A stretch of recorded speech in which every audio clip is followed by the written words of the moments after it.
Hi, I'm Jim Fausone. I'm one of the attorneys here at Legal Help for Veterans, and thanks for joining us today for our 4 minutes from Legal Help for Veterans.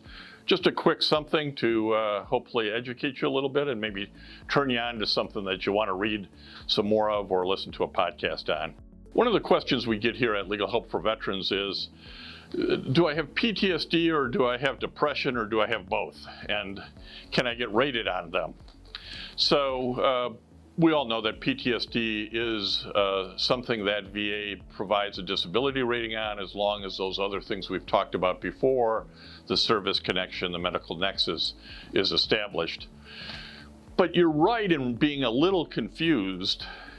I think VA at times are, the raters at times are, and even the doctors at times are, between PTSD and depression, because there's some the symptoms are pretty similar. They're not identical, but they're similar.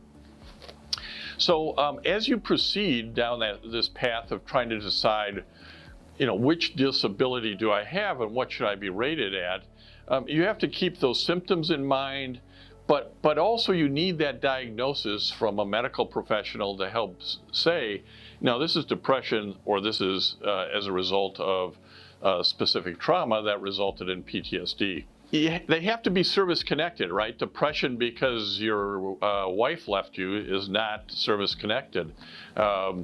But there may be depression that was brought on or aggravated because of military service for which you can get rated. PTSD has that traumatic event involved in it. It may be something that happened in service, has to be something that happened in service really, so that you can get rated there. So there is this need for a diagnosis, a medical diagnosis to sort of tell, is it A or is it B? There's this need to establish service connection. One's maybe a little more straightforward than the other. And this is why you might want some help in processing such a claim with a veteran advocate like Legal Help for Veterans. So if those are issues for you, give us a call. I wanted to point you out something you might be interested in listening to. As you know, we are the podcast hosts for veteransradio.net. And there's an interesting story that I want you to maybe think about going and listening to.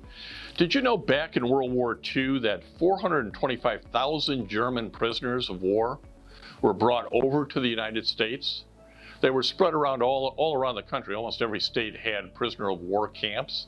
These were more like farm working camps. And we had an interview with a professor from the University of Detroit Mercy, Greg Sumner, who wrote about the World War II prisoners in the state of Michigan, which really is reflective of what happened all over the country. Interesting story. You've probably never heard this before, so it's worth listening to, and we'll have a link below. And then finally, I want to bring a Medal of Honor story to you. As you know, we are the managers of the homeofheroes.com site, which is a Medal of Honor site and other awards of valor. A lot of content there, a lot of stories. And one of the stories is about Ross McGinnis. This comes out of Iraq, Baghdad specifically in 2006. And these stories always amaze me and inspire me. Ross McGinnis was manning a .50 caliber weapon, and he was a gunner. He was in the turret. And in a firefight, a grenade made its way in through the gunner's hatch into the vehicle. He yelled grenade, and recognizing that probably nobody heard him over the sound of the diesels and the firefight, he jumped on the grenade to save his buddies. An amazing story. There's a link below. But let's always honor and respect our Medal of Honor recipients and the other men who have received such awards of valor. Thanks for listening and watching today on Legal Help for Veterans, this 4-minute video, and we look forward to seeing you again next week.